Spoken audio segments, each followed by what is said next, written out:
Our goal is to brainstorm and strategize on how we can reclaim our past sporting glory and restore happiness and dignity to our country in sporting events. There is no gainsaying that apart from its obvious benefits in bringing joy to our citizens, especially when our teams do well, no other sector of our national life has a greater force for mobilizing and uniting our people around a common purpose than sports.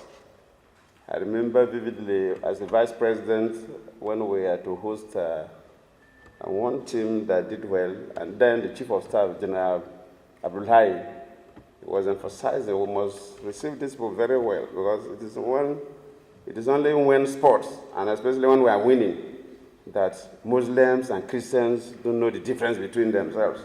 They sing the same songs, dance the same steps, and that we must encourage sporting activities in this country. We believe that we've done very well in sports, and individual Nigerians are doing well in sports. But as a country, we are really shifting backward. And one thing that gives a country a good image is sports.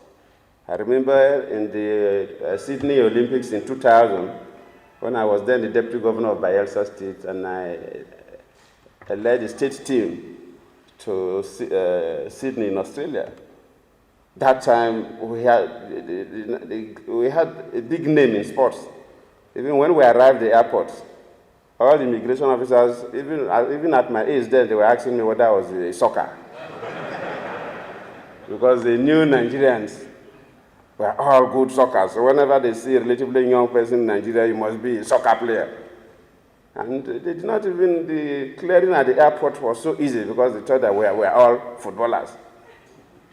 So sports really bring image to a country, projects the country very well internationally, and we cannot play with it. We must find a way of supporting sporting activities in the country. That's why we decided to invite all of you here for today's retreat.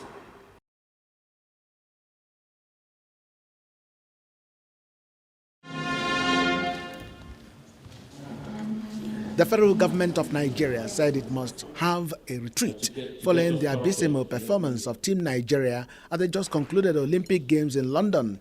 And that's just what President Goodluck Jonathan has come to do here. He does that with nostalgia. I remember vividly as the vice president when we had to host one team that did well, and then the chief of staff, General Abdulhai, was emphasizing we must receive these people very well because it is only when sports, and especially when we are winning, that Muslims and Christians don't know the difference between themselves.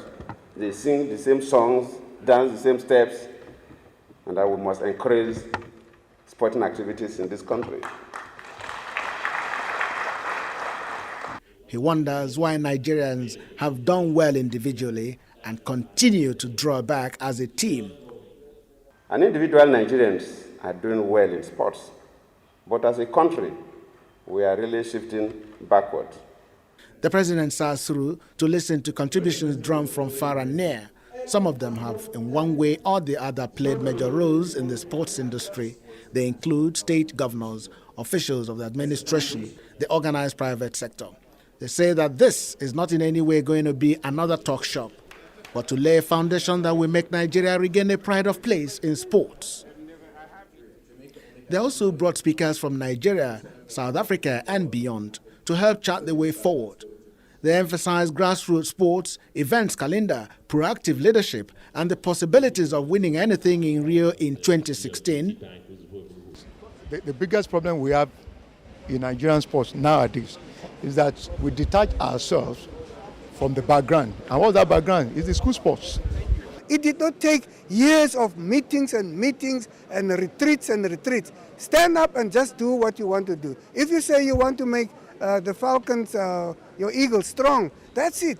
You decide that university is going to work with this team, and that's what you're going to do. It is never too late, but like I said, we should be looking at 10 years time.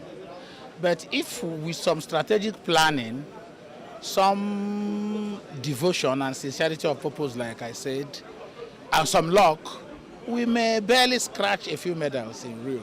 This is sort of carrying a surgical operation on sports. A lot of ideas are coming in, a lot of people have their impression and comments. I must commend Mr. President for sponsoring or approving this type of a retreat.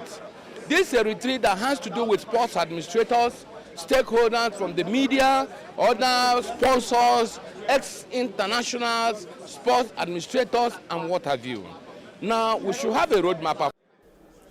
The federal government hopes to come out with a clear, practical, and measurable action plan that will pave the way for greater sports glory in the country. For now, they say it's a sad story to tell. Chukwuma Onwekusi, Channels Television News.